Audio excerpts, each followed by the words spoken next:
All right, guys, so I'm in the garage today and I was doing some measurements on lugs. I searched YouTube everywhere, couldn't find any lug measurements, any how wide the wheels are on the Fords. I mean, all those things if you're thinking about spacers, thinking about what options you have, rubbing the radius arms. Tons of guys out there running 37, 13, 50 on stock wheels. They look good. I like the look of it. It's just, it rubs the radius arms. You know, what can you do to fix that, right? Spacers, the right spacers, don't buy cheap ones, buy hub centric, Bora. It's what I recommend. Check your torques on them, whether you go with the thin ones that just have your outside lugs or you go with the other ones. But we're gonna run some tests today, and I was doing this and I was like, you know what, I need to back up and shoot a video because I couldn't find any of this information. Now that I have the truck sitting here, I wanna see what's gonna work, right?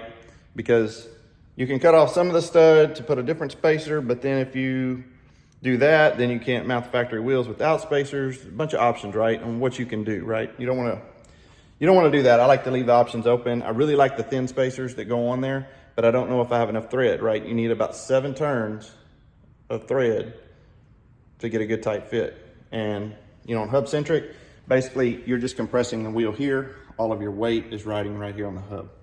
All right, so let's get into the radius arm. So today I put the Carli radius arms on because they give you a little bit more turning radius, okay?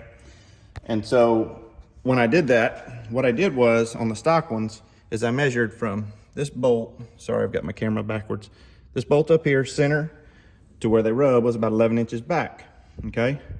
On 37ths. And so I took a straight edge on the stock arm and ran it out and then measured to it, right? And so I got right at 1 inch of turning radius. I mean, 1 inch of different from the face of this arm to right here, okay? Now on the Carli arm, measured from here to here, I got about 1.25 inches. So it does give you a little bit more turning radius, and I would say on most tires, if you have a really aggressive side lug like I do, you can already see right there, it's dark, I'm sorry, but my side lugs are rubbing right here. So this didn't really give me a benefit. These are great arms. I like them, they're very stout, they look good. So I do recommend them, but it's just not giving me the turning radius I was hoping to get with the Mud Grapplers. So that brings me to options on spacers. And so what I'm doing right now is trying to figure out, I'm not really rubbing my sway bar. I was originally when I put the sway bar drops on there, and I pulled those back off, it pulled them up, and now I'm not rubbing those on the front. And so now it's trying to figure out how much space I need to get off of these radius arms, right? I like I said again, Bora makes the thin spacers that go here behind and they slip over and they're hub centric. They've got a lip on them. And I like to stay in those, but then again, how much lugs are we gonna have? How many threads are we gonna have if we go with that, right? So the test I'm doing today is you basically have, let me flip this camera around. Okay, so you have about 2 inches of stud right here. There's a little nub on it that's not threaded, so that doesn't help you any, okay? And so what I'm gonna do right now is these nuts I have that I've just kind of screwed on there, oversized nuts, these are exactly 1/2 inch wide. And so I'm gonna go ahead and put the wheel on and just snug up these 3. I don't have any weight on it. I wanna turn and see if I've gotten out of that radius arm with this, because if I do and I get enough threads, then I can order a 1/2 inch hub centric and take care of that. If not, then I've got other options to look at. So let me get the wheel on here and we'll turn the wheel all the way and see if we're chewing into the radius arm. So be right back. All right, so you can see I got the wheel up here. I put one on, guys. We're not getting much. It's let's see here. 1, 2, 3. So if you're considering 1/2 inch, they're not gonna work, okay? But since I've got this on here and I've got it at 1/2 inch, I don't have any weight on it, the truck's jacked up. But what we're gonna do is I'm gonna turn that wheel and let's get under there and see how much we're into that radius arm with a 1/2 inch. Okay, I'm at full lock right there. Let's see how much difference that makes.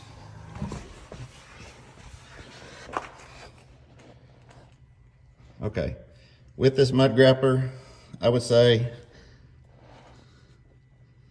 that 1/2 inch is pretty close, but it's gonna rub. So you're gonna need to be 1 inch plus to get off the radius arms. So let's see if I can figure out some way to do a measurement on that, and we'll be right back. All right, so what I did was I've got some of these spline lugs in the shop, and I ran these on here basically 1.5 inches from the caliper to the outside on every one of them. I put 3 of them on there. What I'm gonna do is I'm gonna get this wheel on there and pushed up against there. I'm probably just gonna have to put a ratchet strap on something just to kind of see how close we get at 1.5 inches. Now, what I did is I measured basically 7 turns is 0.4 something, so it's right under 1/2 inch. So you need 1/2 inch of stud sticking out past that wheel to be 7 full turns and to have a secure full grip on the lugs. And so if you were to go 1.5 inches, you would have to cut them right there at the edge, because that 1.5 inch spacer is only going to come out to right there.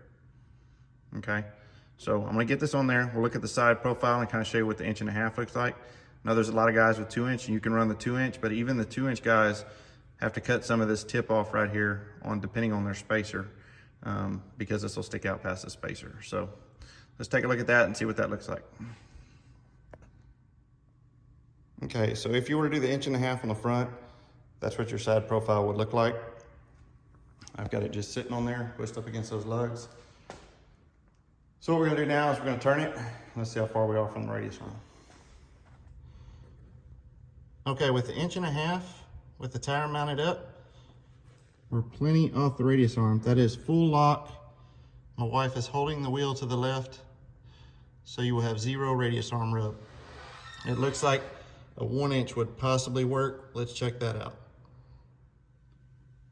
All right, for this round, those are exactly 1 inch tall from the acorn bottom to the top. So I've got them screwed on there. I'm gonna put the wheel on and see what it looks like on the radius arm. All right, we're flush up. That's 1 inch out. Of course, you're gonna have to run a 1 inch spacer and cut your studs.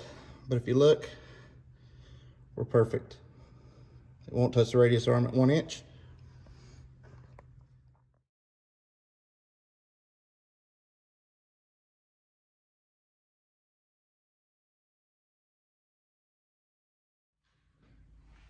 All right, so I'm sorry that I did some photos and I didn't get the filming all the way through doing the project. I just kind of got busy doing it, and I forgot to get the camera out and record it. Sometimes that happens.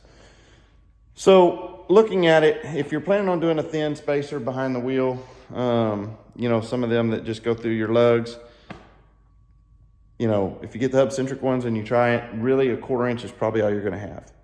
If you try to go 3/8 or 1/2 inch, I don't think you're gonna have enough threads. And so you're gonna have to make the decision on what you wanna do on that. Again, spacers are your own deal. This is just my opinion. If you wanna run them, that's your own risk, all those things. You need to retorque them. There's a bunch of things you have to do. It's a little bit more maintenance to watch them and take care of them. But if you buy good ones, I've always bought good ones and never had any issues. So I ended up going with the 1 inch Boras. And if you rewind, you can see the picture. I just did a couple quick pictures of that, what it looks like. I had to cut my studs basically at 0.9. So, you know, that way your studs are a little bit shorter than that one, because you don't want them to protrude past the spacer, because that's where a lot of people have problems. So just trim it off, get it below that. I've got full threads on the lugs that are on there. Those are all torqued. I'm gonna run it probably about 500 miles, pull the tires back off, retorque them. And I know you say, well, you cut the studs. Well, you know what? You can replace those studs. All you gotta do is pull the brake caliper off, pull the rotor off, and you can just push them out and install new studs. So it's not a big deal on the front. I'm pretty sure you can do it on the back. I've seen videos. There's right by the emergency brake pads, when you pull your rotor off, there's supposedly a little hole that you can drive those studs out. So I'm gonna check into that. I'm probably gonna check into that before I do it, because I don't wanna cut those, and then if I ever wanna put it back to stock, then I'm gonna have to pull the whole axle shaft out. So I wanna make sure that I can do it that way. But I'm gonna show you the side profile and what the front looks like. Worked great for me. I have full turning radius. It looks good, doesn't rub anything, and you know, it's just where I'm at. So let me turn this around and I'll show you what it looks like. Okay, so side profile, it sticks out a little past the fender. It's not much. And your front end's already wider than your back end. So I'm gonna walk all the way down so you can kind of take a look at it.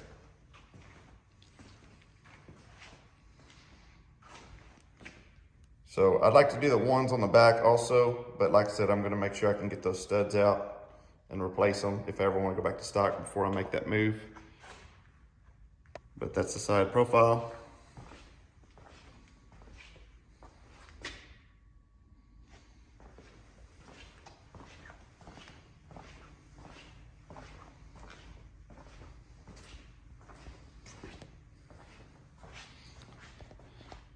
Again, I'd like to thank you for watching the video. Please hit that like, please hit that subscribe. We'll catch you on the next one.